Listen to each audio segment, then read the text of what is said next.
성경의 복은 개인과 공동체가 함께 받습니다.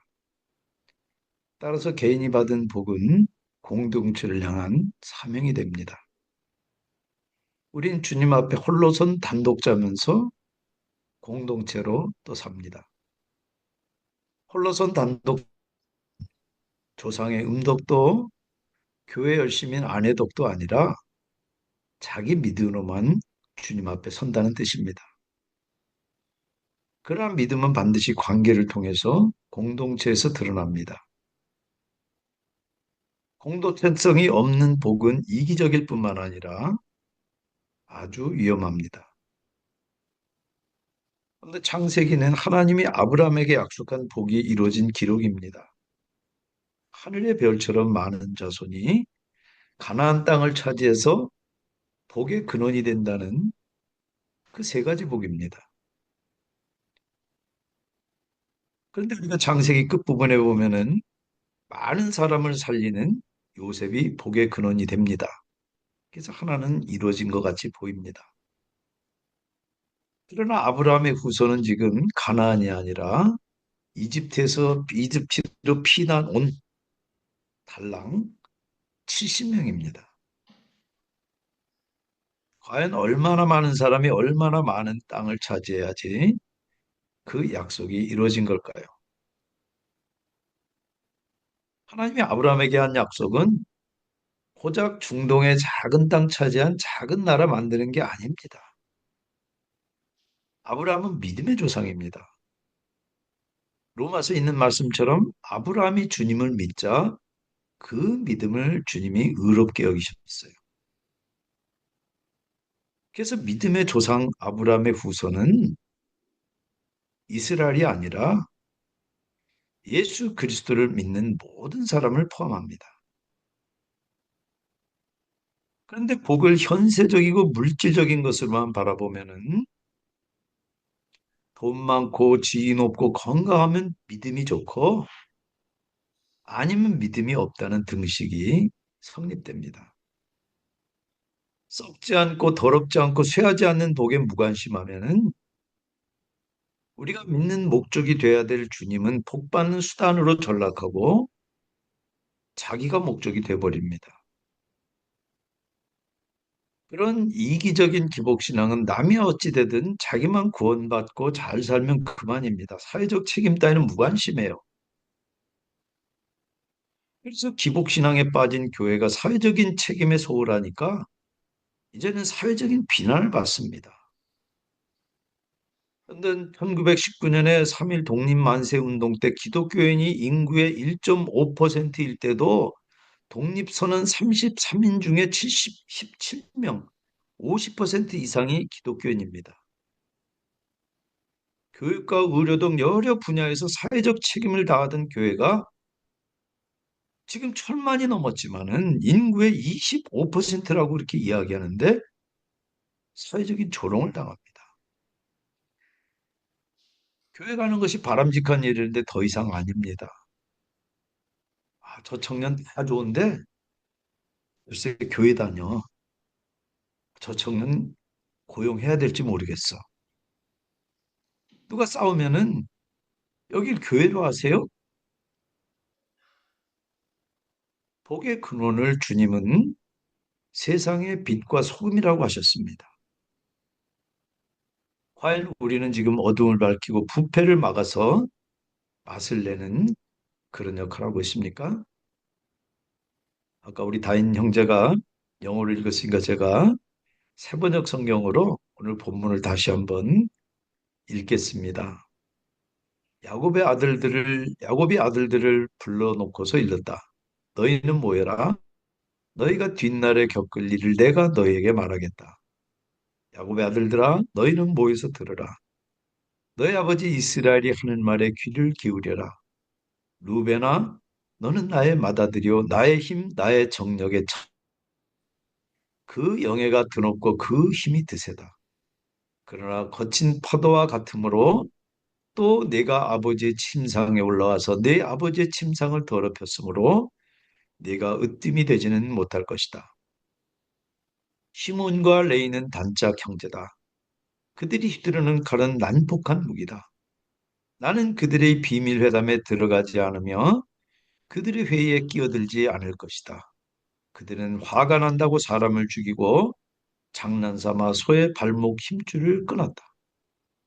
그 노임이 혹독하고 그 분노가 맹렬하니 저주를 받을 것이다. 그들을 야곱 자손 사이에 분산시키고 이스라엘 백성 사이에 흩어버릴 것이다.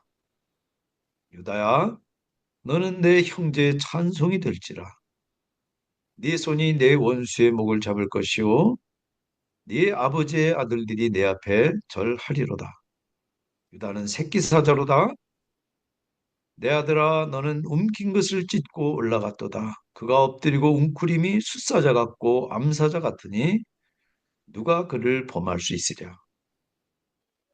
규가 유다를 떠나지 아니하며 통치자의 지팡이가 그 발사에서 떠나지 아니하기를 실로가 오시기까지 이르리니 그에게 모든 백성이 복종하리로다.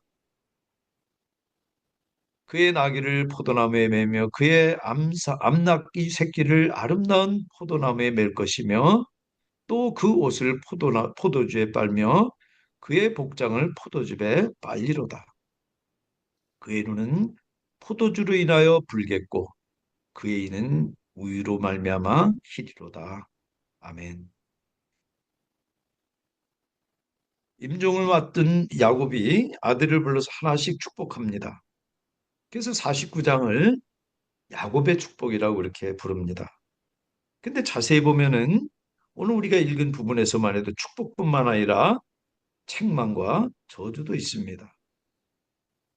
그래서 축복보다는 유언에 더 가깝고 1절에 너희가 뒷날 겪을 일이라고 하는 표현을 보면은 예언도 됩니다. 그래서 실제로 이 축복대로 이루어집니다. 대표적으로 여기 레위 지파 같은 경우 형제들 가운데 흩트리라 그랬는데 어떻습니까? 가나안 정복한 다음에 땅을 나눠줄 때도 레위 지파는 각 지파가 받은 것들을 거기서 성을 띄워주기 때문에 다 흩어져 버립니다. 왜냐하면 그들의 분깃은 성전에 있기 때문이에요.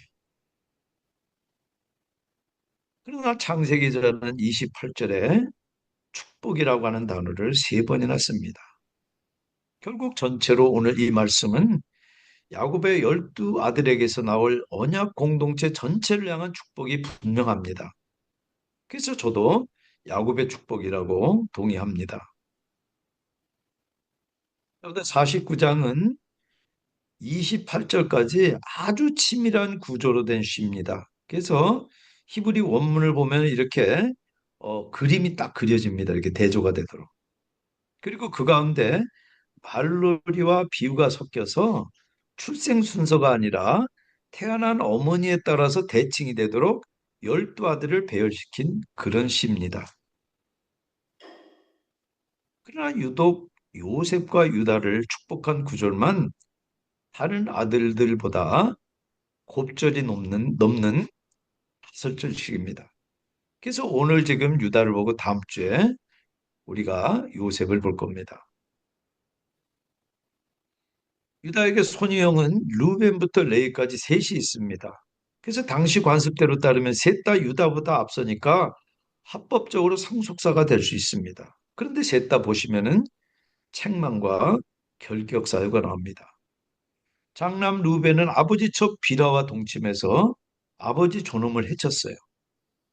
둘째 시몬과 셋째 레이는 잔인하게 세겜 사람들을 학살했습니다. 그래서 결국 넷째 유다가 탁월한 아들로 대신 축복을 받습니다. 맏아들 권리는 이미 요셉이 받았습니다. 왜냐하면 요 바로 앞에 48장에 요셉을 따로 불러가지고 이집트에서 낳은 두 아들 므낫세와 에브라임을 할아버지 야곱이 두 손자를 자기 아들로 입양해서 먼저 축복했습니다. 그렇게 두 몫을 받았기 때문에 장자는 곱절 아닙니까? 이미 요셉이 받은 셈이에요. 8절에 유다야 너의 형제들이 너를 찬송할 것이다. 유다는 다른 형제들에게 사용된 이미지하고 다르게 형제들에게 찬양받는 개선 장군으로 불려집니다. 그래서 8절에 너의 아버지의 아들들이 내 앞에 무릎을 꿇을 것이다. 그래서 찬양받는 것과 앞에서 무릎 꿇는 것은 같은 뜻 아닙니까? 그래서 이것을 동의의 패러렐이라고 이렇게 평행이라고 이야기합니다. 근데 이 편 익숙하지 않으세요? 형들이 절한 요셉의 꿈하고 같지 않으세요? 이렇게 개선장구로 묘사한 이미지는 사자 새끼와 암수 사자 비유로 더 확장이 됩니다. 그런데 누가 감히 사자 앞에서 폼을 잡습니까? 10절에 유다의 통치권을 노래해요. 임금의 지휘봉이 유다를 떠나지 않고 통치자의 지휘봉이 자손 만대에 이를 것이다. 권능으로 그 자리에 앉을 분이 오시면 만민이 그에게 순종할 것이다. 왕의 손에 들린 지휘봉은 왕권을 상징합니다. 유다가 형들뿐만 아니라 요셉까지 제치고 지금 메시아의 조상으로 축복받는 장면입니다. 그런데 개혁개정 성경에서는 실로가 오시기까지 이렇게 번역을 했는데 구약 성경에서 가장 번역하기 힘든 구절 중에 하나입니다. 그래서 여기 관련된 논문들이 많아요. 그러나 어떤 번역이든지 간에 결국은 다윗의 등장을 예고하는 그런 축복이라는데 일치합니다. 그리고 다윗은 장차 오실 메시아의 조상이니까 결국 메시아가 유다를 통해서 오신다는 그런 놀라운 축복입니다. 이런 믿음의 계보라면은 의당 믿음의 사람을 통해서 흘러가야 되지 않습니까? 그래서 루벤과 시몬, 레이가 빠진 것은 이해가 돼요. 근데 과연 유다가 메시아 조상이 될 만하게 경건하고 신앙적으로 산 그 삶의 흔적이 있습니까?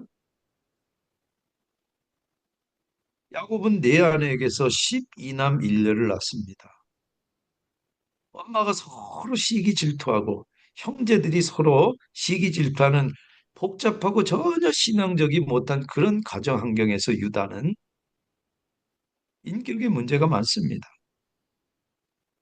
그래서 미운 철부지 동생 요셉을 상인들에게 팔자고 매정하게 제안한 게 바로 유다입니다. 그런 문제 있는 인물이 어떻게 그리스도의 조상이 될 자격이 있습니까? 물론 윤리적으로 문제만 있지 않고 요셉을 형들이 죽이려고 하니까 죽이는 대신 상인들에게 팔자고 설득해서 살린 공도 있습니다. 그러나 그때도 잘 보세요. 애원하고 매달리는 동생을 정말 매정하게 팔아버린 우유부단하고 어정쩡한 태도 아닙니까? 그런 다음에 요셉을 팔고 나서 유다는 떠납니다. 그리고 이방 가난 여성을 아내로 맞아요. 그리고 아내가 죽자 소방맞은 며느리를 창녀인 줄 알고 매춘했다가 베레스와 세라를 낳는데 그 베레스가 바로 다윗의 구대 조상입니다. 정말 입에 담기도 부끄러운 과거 아닙니까? 근데 도대체 뭘 보고 배우라고 그런 인물을 메시아 조상으로 축복합니까? 그래서 창세기 읽다 보면 유다보다는 요셉이 메시아 계보를 잇는 것이 더 타당할 것 같지 않습니까? 근데 구절에 유다야, 너는 될 것이다. 장차 이스라엘을 다스릴 지파가 된다는 예언인데 유다가 그럴 제목이 됩니까? 그랬던 유다가 다른 형제들과 이집트로 식량을 사러 다시 갑니다. 총리의 음모로 베냐민이 가칠지형이 되니까 유다는 자기가 대신 종이 되겠다고 간청을 합니다. 놀라운 일이에요. 그 베냐민 형이 미워가지고 죽이려고 그러다가 종으로 팔았던 사람이 그 베냐민 그 요셉의 동생이 베냐민 살리겠다고 자기가 종이 되겠다는 거예요. 아버지께 베냐민을 꼭 데리고 왔다 그렇게 맹세한 것도 있지만은 유다는 44장 20절에 그 형은 죽고 그 아이만 있기 때문에 아버지가 그 아이를 무척이나 사랑합니다. 맹세 때문만이 아니에요. 질투로 배다른 동생을 팔고부터 죄책감으로 평생 신라되는 그 속내를 지금 내비치는 거예요. 그러면서 동생 베냐민이 못 돌아가면은 아버지 돌아가셨다는 이 간청에는 지난 자기의 잘못과 죄를 깊이 뉘우치는 진실한 태도와 그 아버지를 사랑하는 애틋한 마음이 잘 드러납니다. 그러니까 자기 죄값으로 동생 대신 종 되기를 자처하는 거 아닙니까? 진정으로 회개하는 모습이에요. 결국 진정성 있는 이 유다의 태도에 얼어붙은 이 요셉의 마음이 녹습니다. 그래서 형제들 앞에 정체를 드러내면서 형제들을 하나씩 끌어안고 목을 엇대서 웁니다. 과거에는 유다에게서 볼 수 없던 모습이 갈수록 드러나서 결국 진정한 회개의 열매가 그의 말과 행동에 나타나요. 그래서 우리가 창세기를 읽다 보면은 열두 아들 가운데서 다른 형제들과는 전혀 다른 변화의 모습이 가장 뚜렷하게 드러나는 게 바로 유다입니다. 사람들은 유다가 메시아 조상이 된 것은 전적인 하나님의 은혜라고 이렇게 상투적으로 말합니다. 모든 것이 하나님의 은혜인 건 맞아요. 분명합니다. 그러나 은혜를 받으면은 생각과 말과 행동에도 반드시 은혜 받은 흔적도 나타납니다. 여기 지금 성화되어 가는 이유다처럼 구체적인 생각과 언행에서 성화 흔적을 못 찾는다 그러면은 도대체 구원받은 천국 백성이라는 증거를 어디서 찾습니까? 유다가 메시아 조상이 된 것은 분명 하나님 은혜예요. 메시아가 가장 고결한 신앙 계보를 통해서 올 줄로 우리가 짐작하지만 마태복음 보세요. 아닙니다. 무게를 잠깐 봐도 시아버지에게 쌍둥이를 낳은 유다의 며느리 다말 뿐이 아니에요. 같은 부류인 여리고 창녀 라합도 거기 있습니다. 다 이방인이죠. 순혈주의로 보면 도저히 받아들일 수 없는 이방 여인뿐만 아니라 다윗과 간통한 밧세바도 족속 우리아의 아내입니다. 이방 여인에다가 간통까지 했어요. 메시아가 죄악된 세상을 구하려 인간으로 역사에 오신 것은 모든 인간적인 것들, 심지어 죄까지 다 품고 아우르는 것이지 흠없고 죄 없는 계보를 절대 기준으로 삼으면 어느 계보도 그리고 아예 길이 없습니다. 그래서 모든 것이 다 하나님 은혜예요.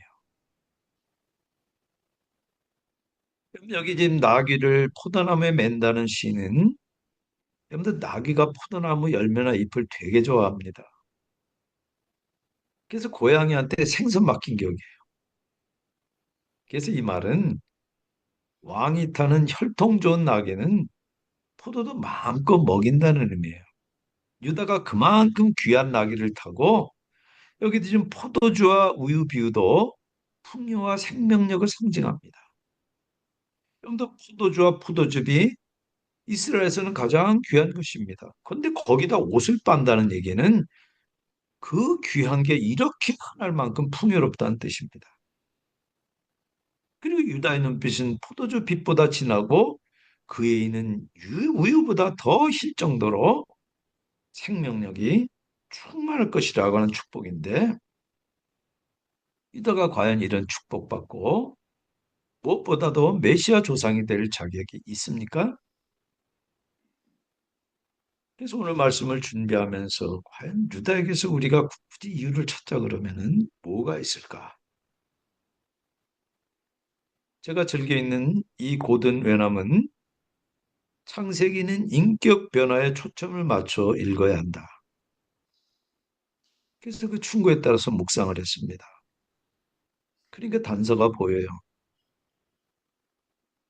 유다는 흠 많고 죄 많은 과거가 있고 그래서 세상에 물들지만 주님을 인격적으로 만나서 모나고 흠 많은 사람이 다듬어진 성화 흔적이 야곱의 아들 중에 가장 뚜렷하다는 것 말고는 이유가 안 보입니다. 그게 넷째면서도 모든 지파를 다스릴 지도자로 그리고 메시아 조상이 되게 한 이유로 보입니다. 그런데 주님이 교활한 사기꾼 야곱도 이스라엘로 다듬어 쓰신 것처럼 우유부단하고 죄 많은 유다를 다듬어서 과거를 회개해서 형제를 위해 희생할 줄 아는 인격으로 다듬어 마침내 메시아 조상을 삼습니다. 얼마나 놀라운 하나님이니. 오늘 우리도 약점과 죄가 많아서 때로 세상과 하나님 나라 사이에서 우유부단하게 양다리 걸칠 때도 있습니다. 그러나 그런 지난 잘못을 깨끗이 회개하면은 주님은 지금 우리도 다듬어서 이제는 형제를 위해서 그리고 우리가 속한 공동체를 위해서 희생할 줄 아는 그런 인격으로 다듬어 가십니다. 그렇게 하나님 은혜가 주장할 때 빛과 소금으로 이 땅을 밝혀서 썩는 걸 막고 맛을 내는 도구로 선한 영향력을 끼칠 수 있습니다. 그것이 현대적인 의미의 메시아 계보가 되는 길이고 복의 근원으로 사는 방법입니다. 다윗의 자손 예수께서 메시아 왕국을 세울 때 호산나 다윗의 자손이요 모두 경배했지만 다윗 왕국은 마침내 주님이 다시 오실 때 완성이 됩니다. 그래서 주님이 처음 오신 초림과 다시 오실 재림 사이를 성경은 말세 마지막 때라고 부릅니다. 그리고 그 마지막 때의 마지막에는 모든 사람이 온 우주가 주님께 굴복합니다. 바로 그 마지막 때 동안에 주님은 교회 안에서만 주인이 아니에요. 하나님 나라 백성이 사는 삶의 모든 영역에서 주인이자 왕이십니다. 우리가 사는 가정과 삶의 현장에서, 캠퍼스와 직장에서 유다처럼 우리들의 믿음이 우리들이 주님을 만나서 신앙 인격이 다듬어지고 변화되어 갈 때 선한 영향력으로 주변의 복의 근원을 삼으십니다. 로렌스 형제는 참된 신앙 형격은 신앙 인격은 삶과 섬김으로만 이루어집니다. 거기 감화된 사람은 지금도 어쩔 수 없이 굴복하는 때가 아니라 지금도 주님께 굴복합니다. 그 일은 입만 가지고는 못합니다. 사랑하는 여러분, 진정 복 받으시기 바랍니다. 유다와 같은 복을 받으시기 바랍니다. 그래서 받은 복을 흘려보내는 복의 근원 되시기 바랍니다. 그래서 이 시대 메시아 계보를 잇는 여러분들이 다 되시기 바랍니다. 주님은 할 수 없는 것, 없는 걸 받는 분 아니세요. 있는 그대로 겸손히 순종하는 사람을 찾아서 결핍과 부족에도 불구하고 쓰십니다. 없는 것, 할 수 없는 걸 하게 하지 않으세요. 유다도 자격 있습니까? 주어진 환경에서 죄 짓고 부족해도 주님 은혜 의지하니까 남을 위해 희생도 감수하는 그런 인격으로 다듬어지는 것입니다. 토기장의 손에 들린 진흙처럼 날마다 주님 손에 들려 빚어지는 그래서 복의 근원이 되는 그런 우리 개혁계와 여러분들 다 되시기를 주님의 이름으로 축원합니다. 참 좋으신 하나님, 주님께서 우리를 죄 가운데서 불러내셔서 주님의 그 고귀한 보혈로 우리를 씻으시고 우리를 거룩한 백성 삼으셨사오니 주님 우리의 삶 가운데서도 유다와 같은 그 변화의 그 성화의 흔적을 보기 원합니다. 그래서 주님 형제를 대신해서 희생하기를 자처하는 그런 주님 닮은 그런 품성들이 저희들 가운데 빚어지도록 우리를 주장하시고 주님께서 사랑하시는 개혁교회가 세인트루이스 지역과 그리고 참으로 주님의 그 복음이 갈급한 그 지역에 그런 복의 근원이 되는 교회 되게 주시옵소서. 예수님 이름으로 기도합니다. 아멘.